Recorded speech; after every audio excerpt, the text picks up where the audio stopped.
Dexi, do you know what a love language is, or have you heard of the what's your love language? Yeah, I have. Do you know what yours is? I like hugs. I'm Olaf. I like big, warm hugs. Well, yeah, because they have like different ones where there's, acts of servitude where like when people do stuff for you or physical touch and all that. So, but I was just wondering if you'd ever done it. So I guess hugs would be like physical touch. So, Yeah. I don't remember what mine is.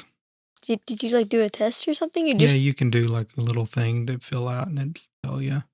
Me and Mama did it once. I just chose for myself. But I was just asking because today on the podcast we are going to be talking about signs of affection. Hey, we got a tale to tell where two hearts collide. In this anime spell, father and daughter sharing dreams in the world of manga. Nothing's as it seems. We've had a half in this journey, side by side, laughs and adventures we won't hide. Join the ride in this anime tonight. We found a half shining bright. Welcome to Weeb and a Half, a podcast where dad and daughter bond over anime, argue about everything from plot twists to favorite characters, and prove that watching anime is actually the best kind of family time. All right. So you said today we're going to be doing a manga you've been reading, which is Sign of Affection. But before we get into that and everything, just wanted to ask, have you watched anything new or gotten anything different lately? I've been reading Fruits Basket. It's really good.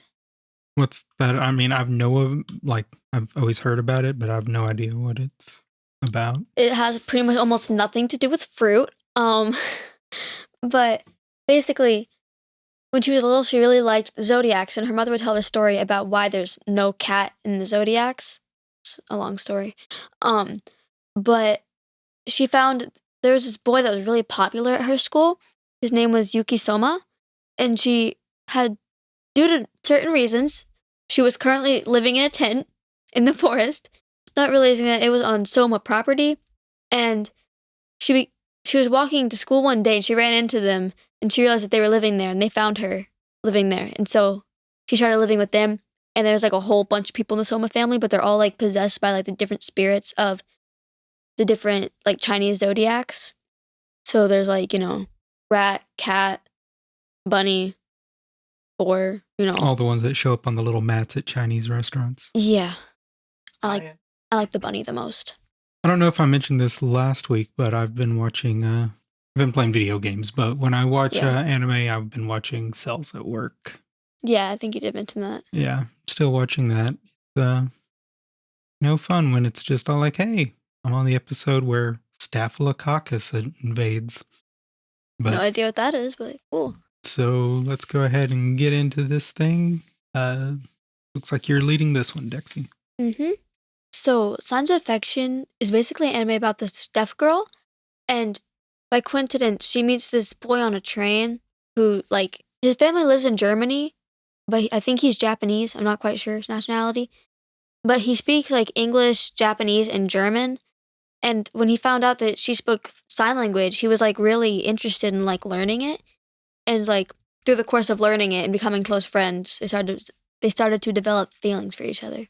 Yeah, this is one that the first or second book, like, Mom wanted us to go through it and make sure. It was like 1 through like 6, and after that she's like, you know what, just tell me if there's anything in it. I made it all the way to like book 10. Since it's an affection one, and is out there, make sure it's appropriate and everything. But yeah, so you've made it all the way to book 10 now? Yeah, I'm waiting for the next one to come out this summer.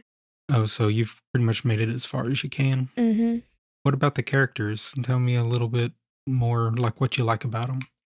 I mean, I really like Itsumi just because, like, he's cool. And I mean, he works at a coffee shop. What's not cool about that? I mean, I think they serve alcohol and coffee, but whatevs. I don't think I've ever heard of an anime character that can speak that many languages. Usually it's like, look, I can speak English. It's like, try 3. And usually they're not even speaking English. It's just the dub. I know, and like, it's like, English, and so. like if you can't hear what the characters are saying from afar, it's like, wait, that's not what they're because like when you look at their mouth, they're not moving that way. So it's hard to tell what they're saying. But Yuki is a deaf girl who usually communicates to people by writing.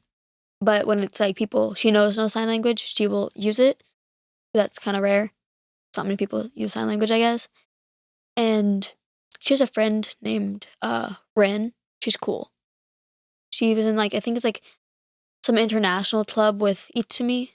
I'm not sure. Just know they're in college. So I don't know if they bring this up, but I know sign language.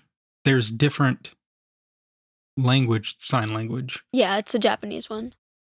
I mean, if it was English, that'd be kind of weird. And how did you find this one? Did you this anime, did you find it, was it just in the library or those you just came across? I don't know what library I was at when it was, or if it was the mobile one. I just know I found it and I was reading it. It's like, oh, she's so cute. And I started reading it and I really liked it. Like, with him learning it, is that kind of the big part of them, like, getting closer together as well? Like, him being able to communicate in a way that other people can't with her? Because the thing with it is Yuki likes Itsumi, and then Yuki's friend Ren likes Itsumi's cousin. So when one of them hangs out, there's always the other two there too. So I think it was her, like not her, Ren and person Ren likes, and they were hanging out, and then oh my god, Yuki and Itsumi started getting like really close. I guess I don't know how to explain it. There's lots of stuff going on in that series. Does it show like anything like the barriers that she has at being deaf as well? Like, just kind of, I guess you could say, like struggles or roadblocks that she runs into, or is it just focusing more on like those two? It does show a couple of problems that she has, because there's this one part when she's like at the market and she can lip read really well, and it was just her and she was at the market and she was checking out. I'm pretty sure the guy said like cash or card or like something, and he was wearing a mask and she couldn't tell at all what he was saying. She has a friend, like a really close childhood friend, and he speaks sign language, and her friend like randomly pops up out of nowhere and just is like, she does card. But it's like she was like freaking out because she's like, I don't know how to respond to this, because she can't like tell him that she can't talk because she can't really talk. Since it's a manga, how do they do the sign language? Well, sometimes if you look at it, it just looks like a bunch of hands, but it shows like little arrows, and it shows like, I don't know how to put it, but like in some spots the hands are more see-through as they get more opaque as it gets to like what her sign is currently doing. So you can kind of see how her movements change in like the single panel, but it can be confusing. A lot of the panels don't have words though, because it's just sign. So do they do it like the font is different, or do they do something to kind of like symbolize that they're using sign language? Because I'm sure it's not just her hands moving. I'm sure there's words above her. it's usually like, I think it's like lighter colored captions, but I also know when someone's speaking and she doesn't quite catch the syllable or like quite catch it, it'll show the letters reversed backwards. There's been like whole words written backwards. I have to like rewrite it out on another piece of paper, and I was like, oh, that's what it says. But I can't read it because it's written backwards because she didn't quite catch it. And how do they like portray her world? Like, just because there's no sounds, do they show sound effects, like they have on things? They or is do. it... There's just not as many as you would normally see. Because there's like this one part when she almost gets hit by a car, and she's like, Itsumi's like, be careful. Could have gotten hit by a car. She said, oh, I am sorry. She couldn't hear it. Do you feel they did a good job of being like authentic or like respectable for people who... They actually had a person that speaks sign language come in, and her name was also Yuki. And they had her come in and show them like the different signs. So they actually made sure it was correct, and they checked in with her to make sure it was right. So as long as Japanese sign language goes, it's great. Like with their relationship, just because I know it's slice of life and everything, and I've seen one or two animes where it's more like romance, or do they add in a bunch of drama into it as well, or is it just more like their emotional growth and like their love of each other? Like, yeah, there's not a lot of drama, and like some other romance I watched was like, oh no, now this person died. Well, I have to choose between this person and this person. Well, no, there's none of that really. It's mostly just like, oh my gosh, Itsumi-san is so cute. Like really all that happens mostly, but still, it's great. how would you say their personalities like complement each other? Well, Itsumi's he's an extrovert. He makes friends wherever he goes, especially since he speaks so many languages. He has foreign friends. And then with Yuki, she stays at home a lot and she doesn't really talk to many people. She's very introverted and she doesn't have very many ways of communicating with people. So it's like one So he person. kind of brings her out Yeah, at the same like they're time. talking. He's like, "Oh, you speak sign language? That's so cool!" And like he kept talking. He's like, "I can't read his lips fast enough." And like she was like freaking out. And so the person who did this is Morishita is the I name. think so. Yeah, I recognize the Sue, not the last name. How would you say like she captures like the emotions visually? Like how do you think she, I mean, as far as drawing, since, is it the same as like other anime, like teardrops or little plus signs by their head, or like when they, are excited or sad or anything, or does she do something different? I mean, compared to like most manga, when they add like the little the teardrop and the little angry symbol thing, I think it's supposed to look like veins popping or something. But it actually shows I feel like it's more like actually showing their expressions on their face than that. Like you will see that a couple times, but you won't see as like many parts when they're like really expressing their emotions. It's usually larger pictures, and they're like you can tell because like there's their eyebrows and their eyes, their nose is crinkled sometimes. So it's easy So to it's a little tell. bit more subtle, but Yeah, it it's still less works. big teardrops when it's like really man. Yeah, that was actually one of the things I was going to ask is like how they used like the panel layouts to Mhm. show like the communication, since they're using hands. Mhm. With Yuki, what would you say some of her strengths are? She's good at cleaning. I know that because like she showed up to her brother's place and it's like this place is a mess, and she like starts cleaning up her brother's place. Is she good at sign language? She's really good at that. Well, like does she develop after she meets him? Does she? A little, honestly, not much. I was going to say, does her character change Character at all? development. Yeah. It changes a little bit. I feel like she just becomes, since it's mostly just them the entire series, you definitely see she gets a lot more comfortable being around him. So like before she's like all stiff and like scared, and afterwards she's like really relaxed. But overall, I feel like she just became a little less nervous around other people. It's like Itsumi, like being around him. If you're around a crazy extrovert like that guy, I feel like it's gonna be a lot easier being around normal people, you know? No, that makes sense because kind of like the whole bring her out of her shell a little bit. Hmm. What makes him different from like other male characters in like romance manga, do you think? I feel like in most romance manga or like the anime I've watched, especially Teasing Master Takagi-san, all the boys are always like, I don't like you, but baked you cookies anyways. But in this one, he's very straightforward. He's very like, hey Yuki, I like you. You're very cute. And it's just like he's not like afraid of admitting it or anything. Mhm. I guess because of the whole learning sign language and stuff and all that, he's more of understanding than some of the others because, Hmm. has to be if he's, dating a deaf girl. Yeah.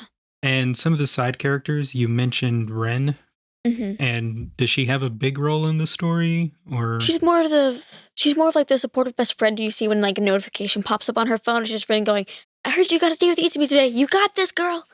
So she's more of just like the side character that's like the very supportive best friend. And then like occasionally you'll see her hanging out with her new boyfriend, Itsumi's cousin. I was going to add with Itsumi, he has friends that are from other countries as well. Yeah, his family lives in Germany, so I guess they speak German. I'm not quite sure. I don't know if he's like Japanese, German, or just his family's German. Any friends outside of the little Yuki and her friends, or? I mean, like he has friends everywhere he goes. Like he went to the sauna to hang out with, like he went to like a big bathhouse to hang out with Yuki's dad so they could talk in peace. And like he turns around, they're like, "Oh hey, it's me. I didn't know you were here." It's like, you know those people?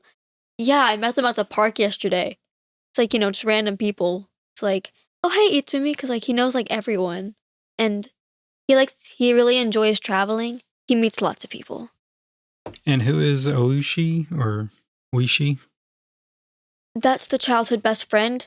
And okay, that's actually like one of the only times drama happens because he also likes Yuki, but he never told her. And now she's dating Itsumi, and now he's super jealous. that happens. It's Mhm. a very Pretty in Pink, or it might be 16 Candles. I don't remember which film is which. One of them is the girl who starts dating the popular guy and then realizes her childhood friend is the person she loved all along. And the other I don't one think they're gonna break up is though. the not popular girl getting together with the popular guy. I can't remember which one is which, Mhm. but you'll eventually watch them. They're staples of Mhm. teenage life. Um, But yeah, he like really likes her, and like you see them talking, and he has so much beef with Itsumi. Itsumi just wants to be friends. He's like, "Oh yeah, we're hanging out next Tuesday." When did I agree to this? I hate you. Itsumi does not know what he did wrong. It's like, if you make her cry, you're so dead. And he's like threatening Itsumi. how do you think it compares to other romance mangas, or have you read any other just romance mangas? I've watched a couple short ones on Netflix.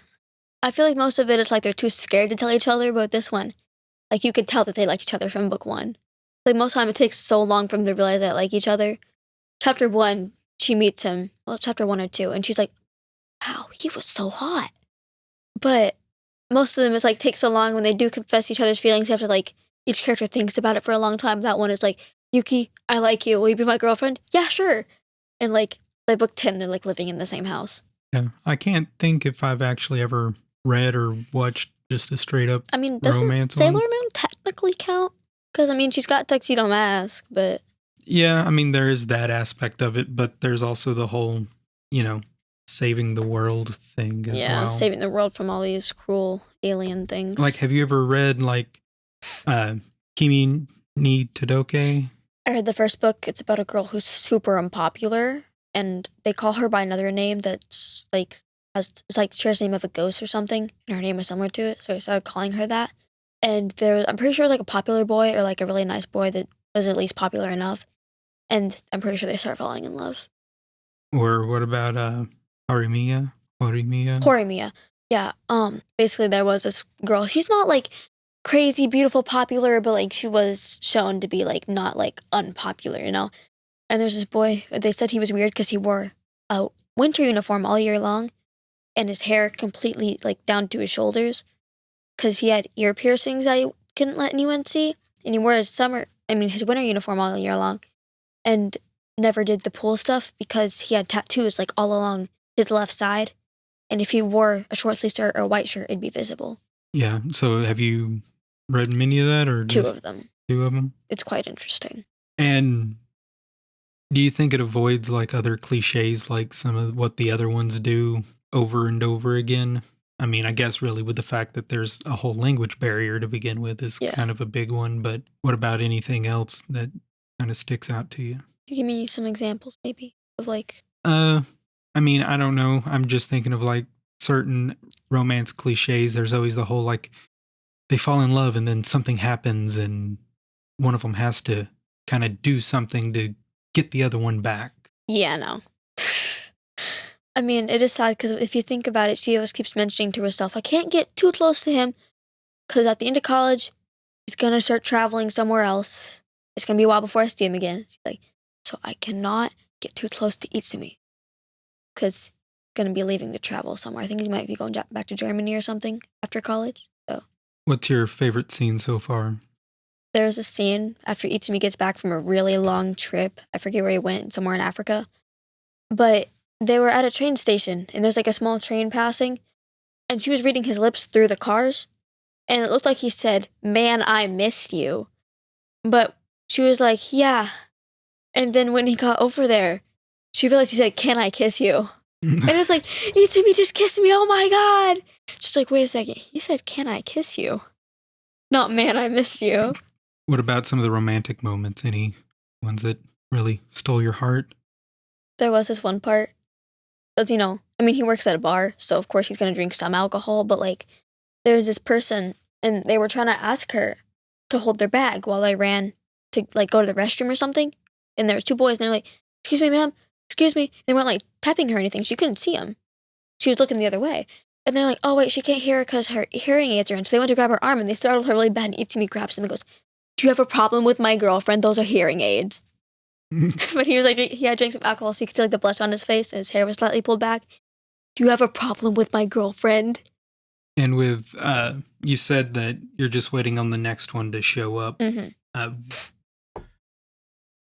Do you know how long they plan on it going, or is it just one of those that are just going to run it till I don't know. whenever? I honestly haven't looked into that at all. I hope it goes on forever and ever. It beats One Piece for longest anime. What if they have spin-offs and like It's like Rin and her boyfriend. Yeah. Or like the childhood friend. It's like they need to do one from the childhood friend's perspective. That like change like people are like, oh my gosh, Itsumi's like the big strong guy in like all the Disney movies. For like the childhood friend, it's like the big bad guy that's taking away my crush. So that'd be good if it was from his perspective. Yeah, they could do a spin-off of his and it just be Stop Signs of Affection. It's like, I can do sign language better than you, Itsumi. I've been doing it since we were in first grade. All right. Any last thoughts or anything you want to add? I don't think so. Alrighty. Well, with that, I think we're going to take a quick break. And when we come back, we've got a little game we've made up for it. So, Hey, fellow anime fans, it's Dexi. If you're loving Weeb and a Half and want to help support the show, you should totally check out our Patreon. Not only will you be helping us keep the podcast going, but you'll also get some awesome perks like bonus episodes, access to the Discord, and even a shout out in an episode. Basically, you'll get more anime talk, more laughs, and maybe even more of Dad's terrible takes. Trust me, it's worth it. So if you want to join our little anime family and get some exclusive goodies, head over to patreon.com/weebandahalf and check it out. Thanks for the support, and as always, stay weeby. all right, we're back and we're going to be doing a quiz now. And well, it's not really a quiz. It was just a game that we kind of made up because we thought it'd be fun if we picked out some characters and then asked the person what you thought, or better yet, I should say, how would you think they would show signs of affection? Mm-hmm. So you're taking the first one? Okay, Dad. Kikoru from Kaiju no 8, the blonde girl. Yeah, I know Kikoru. Bit of a suck up. It's really hard to think of how she would show signs of affection because she is so... Doesn't she like the kaiju boy, though? From what Well, it seems like, maybe they're kind just of, but close. at the same time, like when she realizes that it's him, but she's also so very business all the time, I Mhm. think it's actually just probably opening up a little bit would probably be the best because she kind of puts on the whole tough person, best person to fight kaiju. I mean, her dad runs the industry, so she can't trip up at all. Yeah, exactly. So I think with her just, yeah, not necessarily being like overly affectionate or anything, but just letting them in. Yeah. All right. And now the one I picked out for you is Toga. Bro, she's a mass murderer. She's killed so many people. But does that mean she can't be loved? Oh, she can be very loved. I feel like for her, it's just like knowing that she actually like can depend on you, because like she's had so many betrayals in her life, bro. I feel so bad for her. You don't think she's a kind of a holding hands and cuddling on the couch type of person? Honestly, at some point she probably would, but there's this like one part where she's like, "Don't you want to be friends with me, Ochako?" She's like, "I can't. You're a villain," and there's like a whole arc between just the two of them being friends. But it's just like she wants to be friends with people, but they're all, scared at her. She's part of the League of Villains. She's killed so many people, but she's in general like she doesn't. Her drive isn't just like I'm gonna kill you and you. It's more of a like, okay, I'm gonna steal your blood so I can become you, just so I can kill the person that my boss is telling me to kill. So for her, it's mostly just following orders. She's not just gonna go around like killing Deku and Bakugo. She's nice. I mean, even get a boyfriend or partner or whatever from someone else in the League of Villains. Just because they're in the League of Villains doesn't mean they Her and Dabi can't have a relationship. I just remember at one point she liked Deku and she was like talking to Ochako, someone she felt like she could relate to. She's like, "You like Deku too, don't you? We can be friends now." It's like, that's not how it works. We're rivals now. But, Dad, okay. Mikey from Tokyo Revengers. Well, honestly, he's really kind of an affectionate guy, just with how the friends he has, he is super loyal to begin with. So, I mean, and he doesn't seem standoffish, so I could see him being like touchy-feely and hugs and stuff like that. But the way he does that to all of his friends, you think? I was about to say, but it doesn't really, I mean, I don't remember, it doesn't really ever show him with like anyone like in a girlfriend situation. No. I mean, he meets Hina and Emma because, Emma's his stepsister, but he never gets a girlfriend, I don't think. Yeah, I think he's too busy to have one of those, but I think if he did, yeah, just from how he interacts with everyone else, I think he'd, I mean, like I mentioned at the beginning, like the acts of servitude probably would be pretty big with him, just doing anything for him. I think there's the beginning when they first go to Takemichi's school and they're like beating up everyone. I feel like I'm pretty sure I saw a couple girls in the back like, oh my gosh, it's Mikey-kun. And they're like freaking out, but yeah. All right, the last one I had picked for you was Sailor Jupiter from Sailor Moon Crystal. Why not Sailor Moon? I'm just kidding. I really don't care which one. Yeah, I mean, it's basically the same plotline, storyline, the same person anyways. I feel like, honestly, she would make a really good girlfriend. Because she grew up raising her siblings. I think it was, or like raising someone. She like grew up with like her siblings, I guess. She's the oldest, I think. And she can cook really well. She makes her own lunches every day. Even Sailor Moon's jealous. I feel like she'd be the type of person, yeah, like doing things for other people, just like making you food every day, type person. And that was actually one of the things I was going to flip it around and come back and be like, well, we can do the same people, but this time change the question of how would you show affection to make them your boyfriend, girlfriend, or whatever? I joined the Tokyo Manji gang. It's like, if I'm a friend of Takemichi's, I can become a friend of Mikey's. It's simple as that. Yeah, because I can be friends with Hina or Emma, and then get close to one of those two, and then meet either Takemichi or Draken. I feel like Draken is the closest I can get. And I can be friends with Mikey. And then I get there. Oh God, what else would I do? Kikoru, I'm sure it would be, I mean, honestly, I think in order to... My father's really strong and he works for so many businesses. Be my girlfriend. Yeah, well, I think it'd be more of a, almost you would have to beat her. Like you would have to, show that you're worthy. To show that I'm stronger than her. Because she's like, I'm the best. I'm the strongest. My dad is rich. I'm amazing. And I think that's kind of why she's liking, what's his name? Because, yeah, he's a kaiju. He's a little bit stronger than she is, especially after he starts... When she first found out, she was a bit scared because it was the same type of kaiju that... My lips are so chapped. It was the same type of kaiju that killed her mom, right? I think so. Yeah. But in the end, she was still on his side. She wasn't with her dad.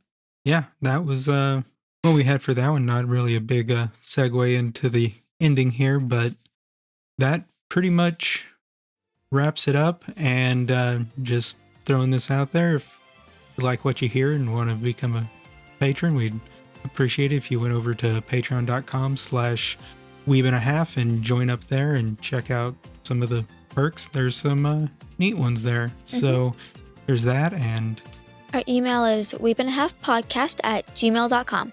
So if you have any questions or comments, feel free to reach out, or even if you just have a suggestion or something, we're open for it. And also, you can subscribe on any of the podcasting platforms you like. So Apple, Spotify.